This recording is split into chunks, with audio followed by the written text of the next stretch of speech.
Mu buzima uzabwirwa ibintu byinshi ariko bike nibyo bizakugira umumaro.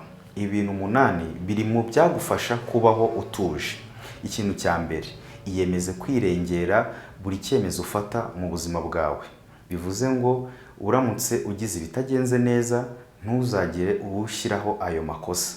Mu kazi barakwirukanye, ntuzumve ko umukoresha uko yakwangaga. Muri business ntibigenze neza, ntuzumve yuko abakiriya batagukunze cyangwa badakunze ibicuruzwa byawe. Gerageza gushaka nimba hari icyo wowe ubifiteho uruhare, hanyuma ari cyo uharanira gukosora. Icya kabiri, gira umutima w'impuhwe n'ubugwaneza. Buri muntu afite intambara itagaragara arwana wenyine mu mutima we.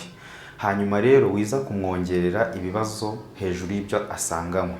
Nubona umuntu ntacyo mufashije ujye wikomereza. Nunabona hari icyo mufashije gikore utarengejeho amagambo. Wimwongerera agahinda hejuru y'akandi asanganywe. Cya gatatu, haranira ubuzima buzira umuze.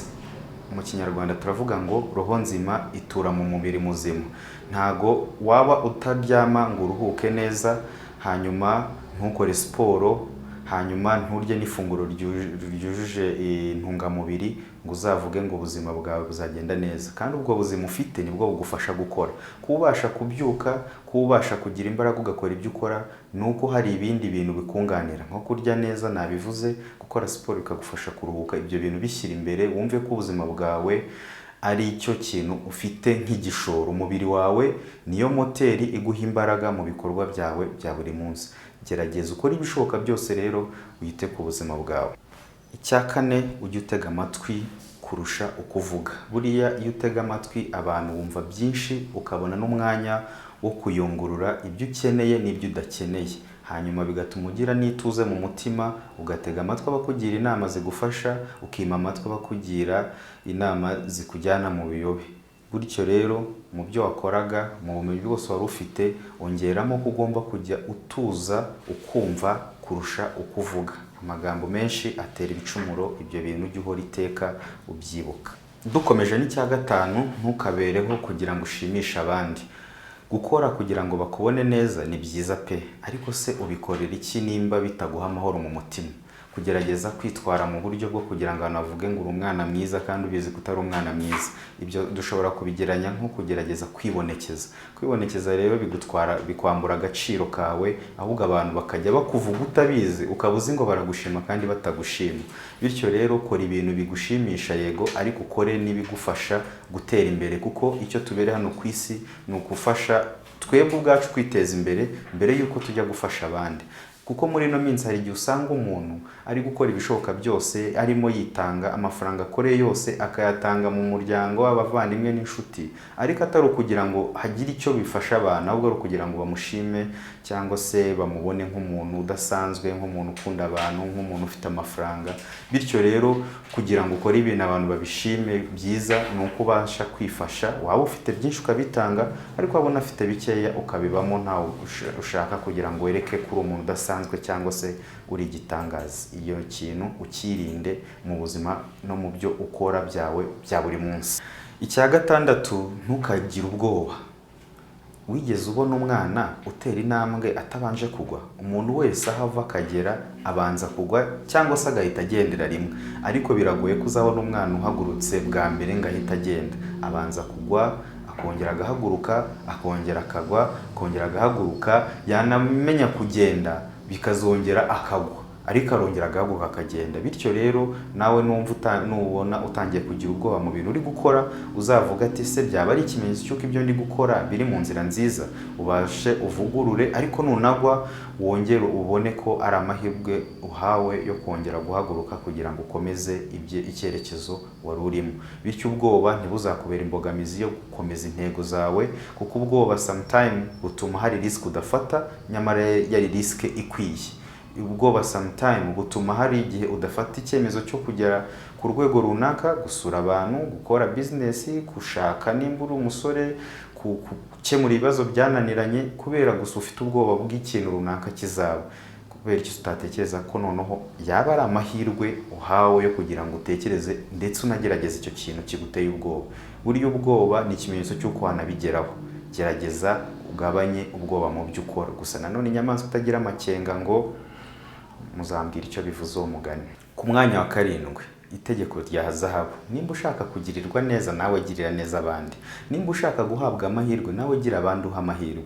Nimba ushaka kugira ngo ubone abakiriya, nawe gira abandi ubera abakiriya. Noneho ugenda unamenya ese bo babigenza bate, babikora bate, baba baciye mu zihe nzira, nawe ukagerageza kuzigana nimba zijyanye n'icyo ukora. Mu buzima rusange ntabwo uzakundwa nimba nawe udakunda. Bibaho ariko bibaho gakeya, niyo bibaye ntibiramba.